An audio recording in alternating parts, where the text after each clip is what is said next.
Olá, meus amigos, meu nome é Jean Diniz e vamos aqui dar continuidade ao regime jurídico dos servidores públicos federais. Falamos aula passada sobre o conceito inicial de cargo público, cargo efetivo, cargo comissionado, função de confiança, as possibilidades de acumulação de cargo público. Agora, vamos dar continuidade tratando sobre o ingresso, a investidura em cargo público. Vamos falar. É o seguinte, primeiro, quais são os requisitos para ingresso em cargo público? Primeiro é o seguinte, primeiro tem que ser brasileiro para ingressar em cargo público, e isso ser brasileiro tanto faz, ser brasileiro nato ou brasileiro naturalizado, não importa. É possível também que estrangeiro ocupe cargo público, agora na forma da lei. A lei pode estabelecer a possibilidade de ingresso em cargo público, a lei. Ela possibilita o ingresso em cargo público, especificamente, tem que ser maior de quantos anos? Maior de 18 anos para ingressar em cargo público. Além de ser maior de 18 anos, tem que possuir aptidão física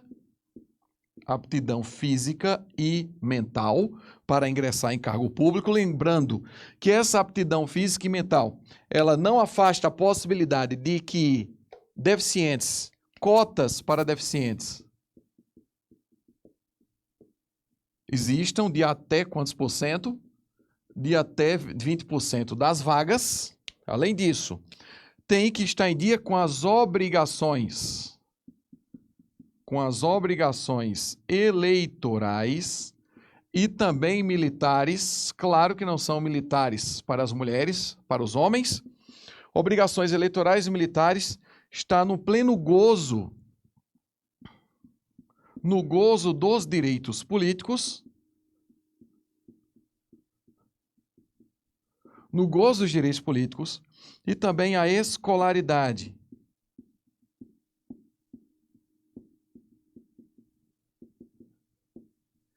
Escolaridade exigida para o cargo público. Esses são os requisitos para investidura em cargo público, seja cargo efetivo, seja cargo em comissão. Então vamos lá, bem rapidinho, 1 a 1. Primeiro tem que ser brasileiro. Estrangeiro é possível na forma da lei, como acontece com universidades e institutos federais, a possibilidade de contratação. Tem que ser maior de 18 anos. E qual é o limite máximo de idade? O limite máximo de idade da aposentadoria compulsória é para o servidor efetivo, para o servidor comissionado não. Por isso que não veio essa previsão na Lei 8.112, porque a Lei 8.112 não apenas trata de servidores ocupantes de cargos em comissão, efetivos, trata de cargo comissionado também. Então, o limite mínimo de idade vai ser 18 anos para efetivos e comissionados. Agora, limite máximo não tem, porque ocupante de cargo comissionado, ele pode entrar com 75, com 80, com 90, com 100, com 150 anos, não há limite de idade. Já o efetivo, ele não pode entrar se ele já implementou a idade da aposentadoria compulsória, que hoje são de 75 anos. Aptidão física e mental para ingresso em cargo público, cotas para deficientes de até quantos por cento? De até 20%, e em alguns concursos há uma avaliação psicotécnica, que não é essa avaliação mental aqui, é outra avaliação para verificar a compatibilidade entre o desempenho da atividade, das atribuições do cargo e seu perfil psicológico, está em dia com as obrigações eleitorais e militares, está no pleno gozo dos direitos políticos. Jean, essa história de estar no pleno gozo dos direitos políticos não é a mesma coisa estar em dia com as obrigações eleitorais? Não, não é. Se uma pessoa é condenada criminalmente, por exemplo, não está presa, está em regime semiaberto, está em uma condicional, neste caso, ele pode ter votado em todas as suas eleições, ele pode ter cumprido com suas obrigações eleitorais, mas ele não está na plenitude do gozo dos direitos políticos. Porque todos vocês sabem que no caso de condenação criminal com sentença transitada em julgado ocorre o quê? A suspensão dos direitos políticos. Essa suspensão dos direitos políticos acaba com essa plenitude do gozo dos direitos políticos aqui. Ele não se encontra pleno, na verdade. Essa documentação que comprova, você obtém na Justiça Eleitoral. Poxa, se você for lá e obter uma certidão negativa criminal da Justiça Eleitoral, uma certidão de quitação da Justiça Eleitoral também, isso vai comprovar que você está na plenitude do gozo dos direitos políticos. E a escolaridade exigida para cada cargo público. Pois é, essas são as condições para ingresso em cargo público, mas basta atender às condições que poderá ingressar em qualquer cargo público? Não. E por que não? Porque é preciso, né, Jean, ser aprovado em concurso público. Mas sempre vai precisar ser aprovado em concurso público? Não. Nem sempre vai ser preciso ser aprovado em concurso público para ingressar em cargo público. Agora é o seguinte, ó, se o ingresso, vamos ver aqui, o ingresso em cargo público acontece quando? E como? Qual é a possibilidade? É o seguinte, se é para cargo em comissão, pessoal, se é para cargo em comissão, a coisa é muito simples. Como é que a coisa é muito simples?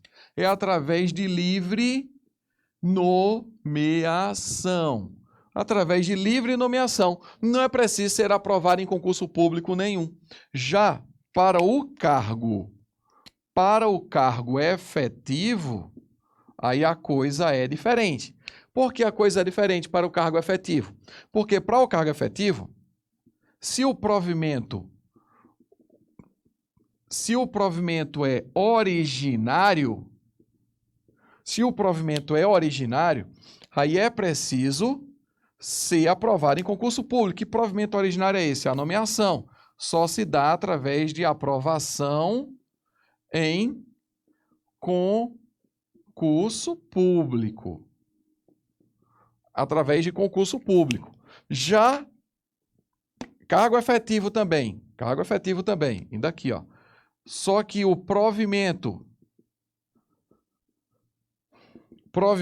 derivado é preciso ser aprovado em concurso público para ingressar em um cargo efetivo por meio de provimento derivado? Não. Aqui basta uma portaria, atendidos os requisitos estabelecidos em lei. Cargo efetivo. Então, vejam, para ingressar em cargo público na administração, existem dois cargos, o cargo efetivo, o cargo em comissão e o cargo efetivo. Dois cargos. Cargo em comissão, cargo efetivo.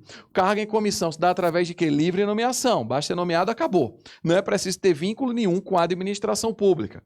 Já quanto à investidura em cargo efetivo, de provimento originário se dá através de aprovação em concurso público. E esse provimento originário é o quê? É a nomeação, pessoal. A nomeação é o provimento originário. Nomeação, tá claro aí, né? Nomeação é o provimento originário. Nomeação é o provimento originário. Então, essa nomeação do provimento originário se dá sempre após prévia aprovação em concurso público.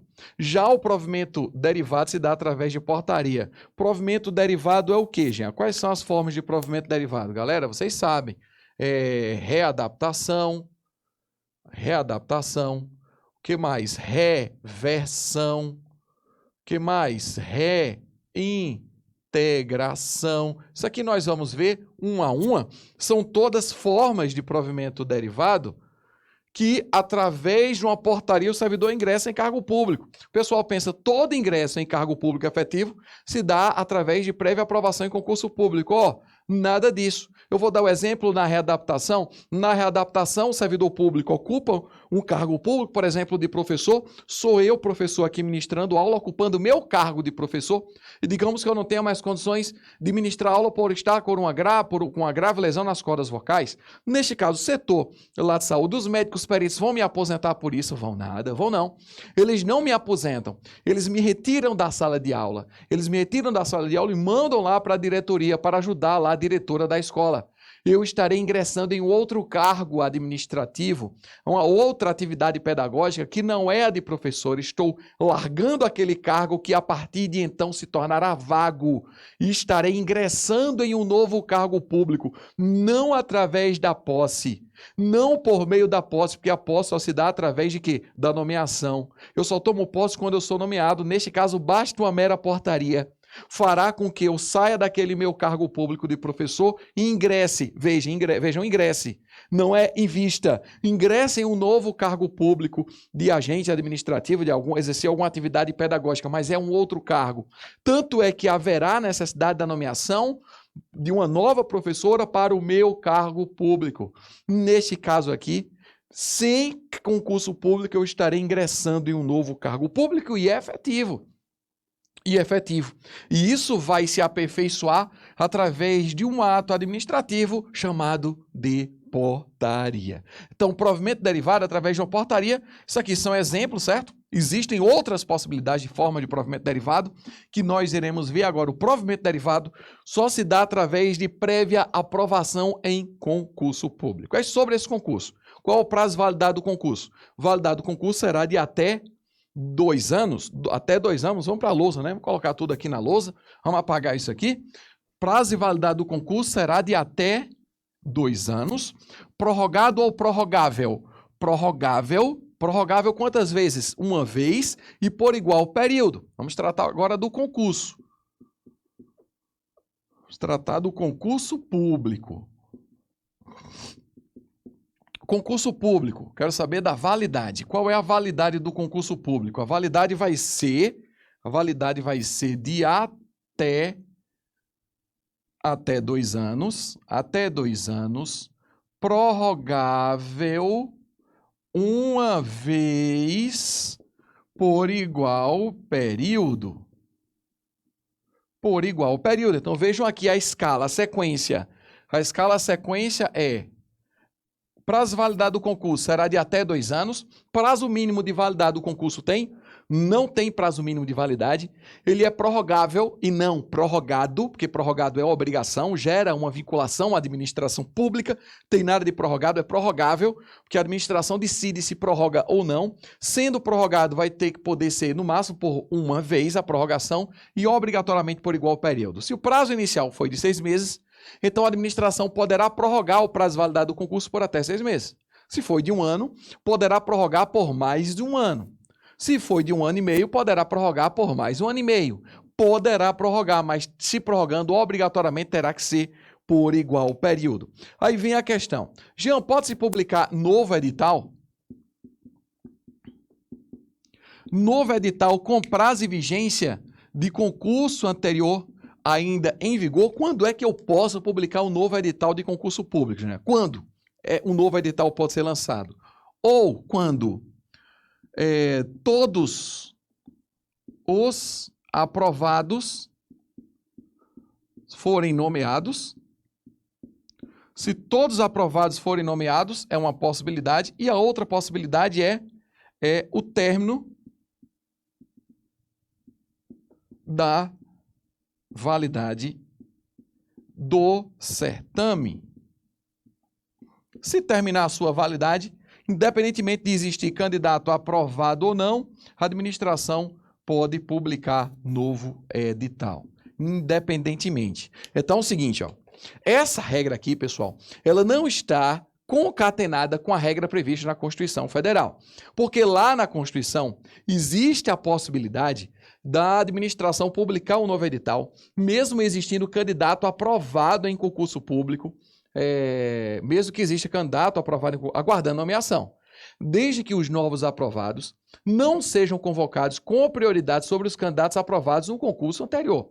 Se os novos aprovados não forem convocados com prioridade sobre os aprovados no concurso anterior, uma questão de justiça, de ética, no caso óbvio, neste caso não há problema nenhum. Agora, isso decorreu por quê? Porque a Constituição Federal foi aprovada em 88, a Lei 8.112 em 90, e em 88, quando o texto da Constituição de 88, ela proibia a publicação do novo edital, e a Lei 8.112 fez apenas copiar o que estava na Constituição Federal. Só que a Constituição Federal traiu a Lei 8.112 e em 1998 houve a emenda constitucional, número 19, que permitiu a publicação de novo edital, mesmo existindo candidatos aprovados aguardando nomeação, com essa condição de que os novos aprovados não fossem convocados com prioridade sobre os candidatos aprovados no concurso anterior. E o texto da Lei 8.112 permaneceu. Só que em questão de prova que tenha como conteúdo programado com a Lei 8.112, meu amigo, ele quer saber o que está no texto da lei. E o que está no texto da lei é o quê? Que não pode publicar novo edital enquanto todos os candidatos forem nomeados ou enquanto o prazo de validade não estiver expirado. Então, existem duas formas, segundo o texto da Lei 8.112. Ou Convoca todo mundo aprovado, não é convocar os candidatos que estiveram dentro das vagas. É convocar todos os candidatos aprovados no concurso. Jean, qual a diferença entre aprovado e que é aquele que está dentro da vaga? Porque todo candidato aprovado está dentro das vagas. Aliás, todo candidato que está dentro das vagas é aprovado, mas nem todo candidato aprovado está dentro das vagas. Porque às vezes um edital do concurso vem dizendo: será considerado aprovado o candidato que tiver até tantas posições depois do número de vagas, tal. Então, vejam, a administração, segundo o Supremo Tribunal Federal, ela é obrigada a nomear todos os candidatos aprovados que estiverem dentro das vagas, mas não é obrigada a nomear os candidatos aprovados que estiverem além disso. Então, neste caso, se a administração nomeia todos os que estão dentro das vagas, pela Lei 8.112, ela não poderia, mesmo assim, publicar um edital de um concurso público se o edital anterior não estivesse o quê? Concluído, não estivesse expirado. Ela não pode, porque ainda há candidato aprovado, não dentro das vagas, mas tem candidato aprovado ainda. E, neste caso, ela tem que aguardar o término de validade do concurso para só então publicar o novo edital. Segundo a Constituição Federal, isso não tem mais validade. Porém, como eu falei, repito, o que vale na questão da prova é o texto da Lei 8.112. E o texto da lei é: não pode publicar novo edital enquanto houver candidato aprovado no concurso público aguardando a nomeação. Não pode publicar novo concurso público. Isso vocês podem ver na tela. Vejam aí na tela comigo, eu encontrei fácil aqui, ó. Vejam aí na tela. Parágrafo 2º do artigo 12, né?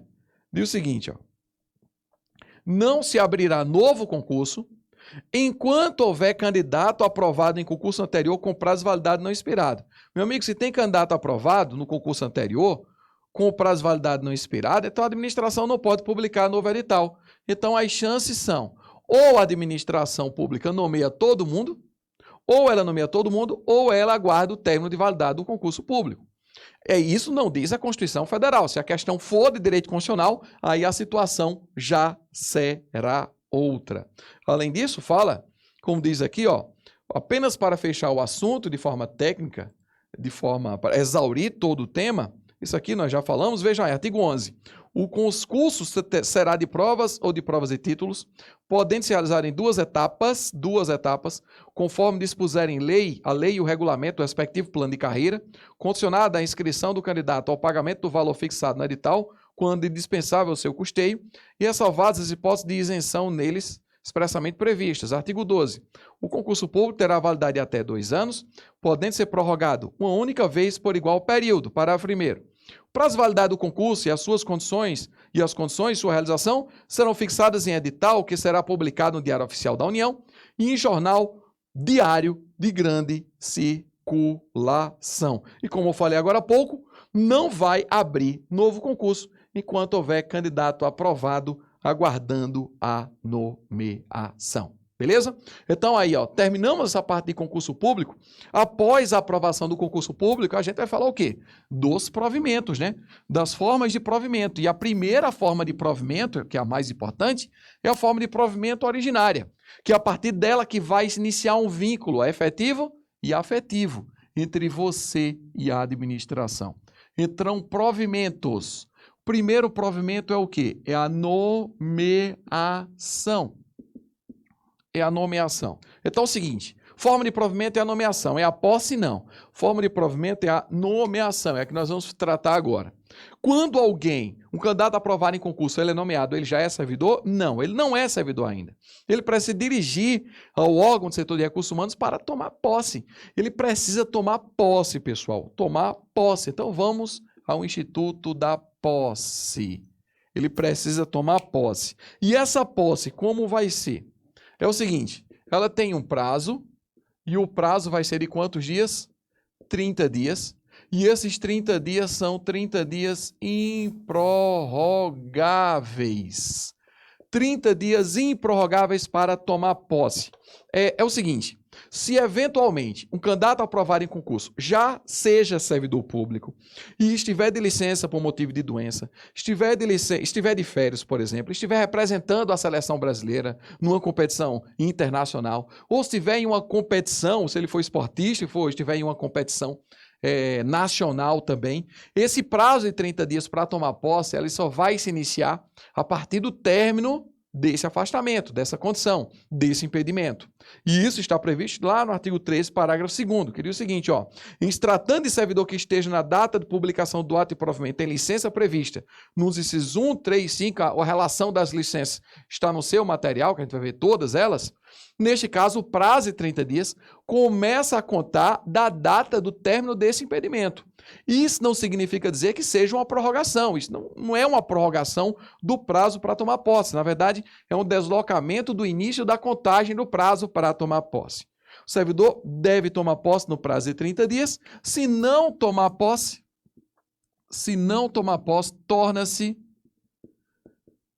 torna-se sem efeito o provimento. Torna sem efeito o provimento. Se não tomar posse, vai se tornar sem efeito o ato de provimento. Outra coisa, o servidor público, neste momento, ele declara declaração de bens, declaração de acúmulo, se tem cargo ou não tem cargo,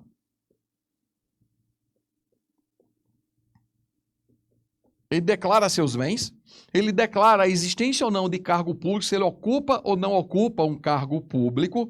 Cuidado, que já caiu em questão de prova, o candidato tem que aprovar uma declaração que não ocupa cargo público. Não é assim o texto da lei. O texto da lei diz que ele tem que apresentar uma declaração se ele ocupa ou não, porque é possível que ele acumule legalmente cargos públicos na administração. E essa posse pode ser dada por meio de procuração específica. Essa posse pode ser dada por meio de procuração específica. E isso é para tomar posse. O candidato aprovado em concurso público, ele tomando posse, já é servidor? É sim, já.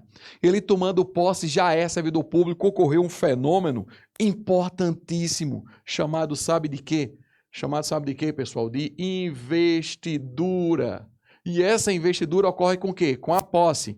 A investidura ocorre com a posse e a posse só pode acontecer de uma nomeação. Só existe posse se houver nomeação. Não existe posse nas demais formas de provimento. Então, para que alguém tome posse, obrigatoriamente tem que ser aprovado em concurso público e saia a sua nomeação. Então, ele se torna servidor com a posse, mas ele já está recebendo, o estágio probatório já deu o pontapé inicial também para que ele goze férias daqui a 12 meses? Não, ainda não. É preciso que ele entre em exercício.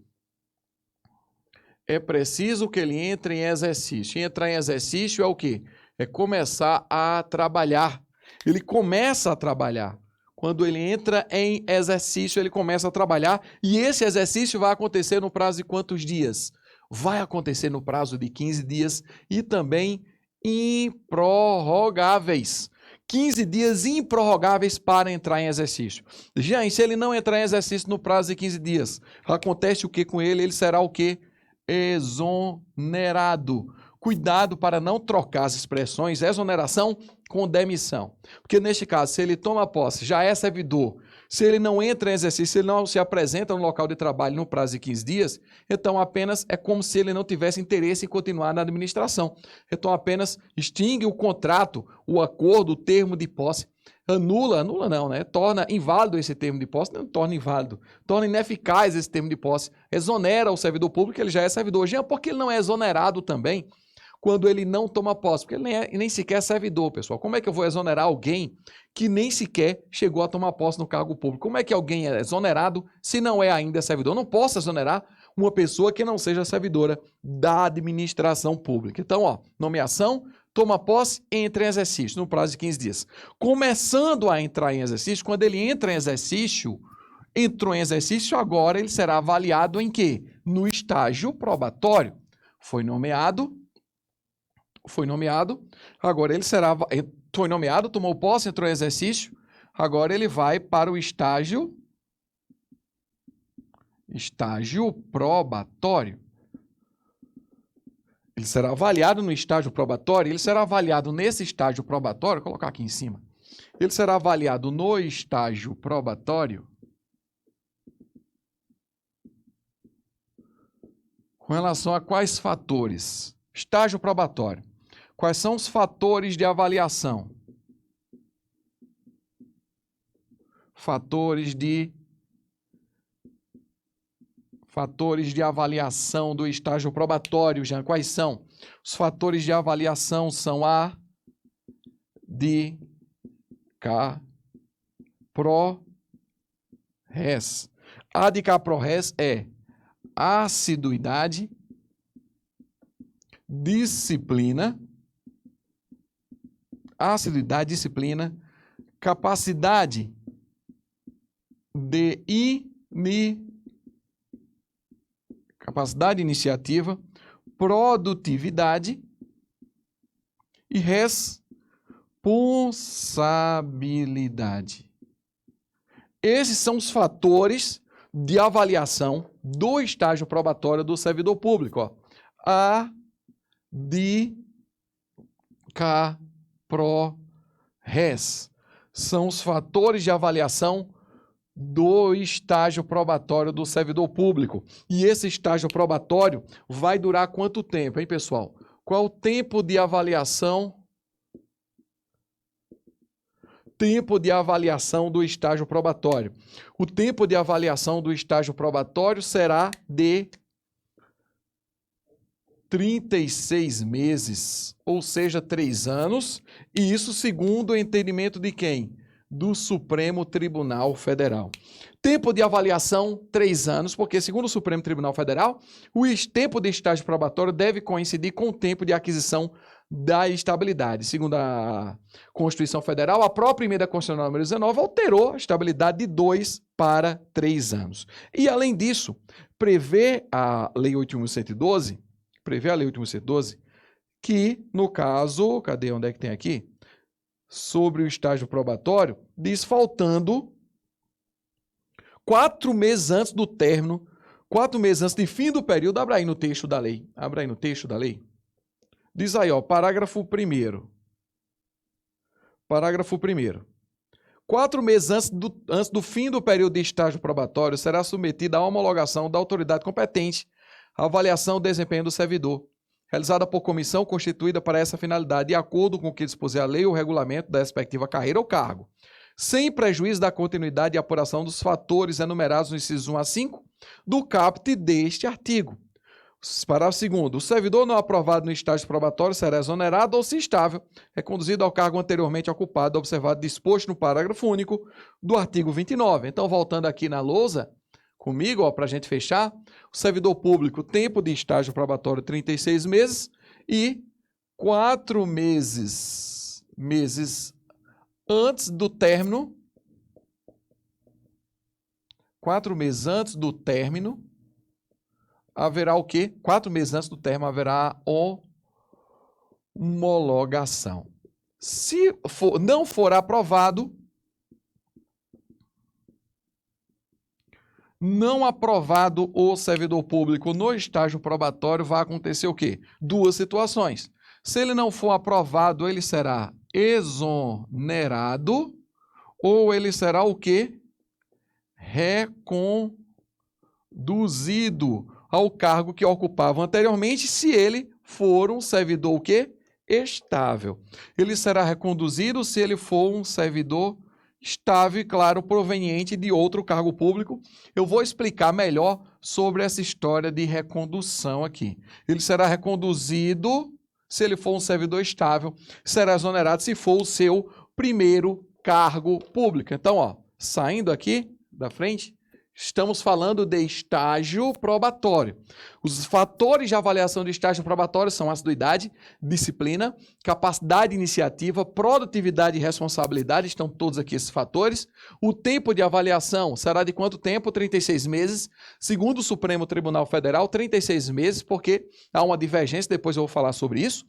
4 meses antes do término, obrigatoriamente já haverá uma avaliação, uma homologação pela comissão constituída para essa finalidade, e se não for o servidor aprovado no estágio probatório, ou ele será exonerado, se ele não tiver outro vínculo com a administração pública, ou ele será reconduzido se ele for considerado um servidor estável. É meio estranho isso, um servidor ser reconduzido por ser estável quando ele é reprovado no estágio probatório.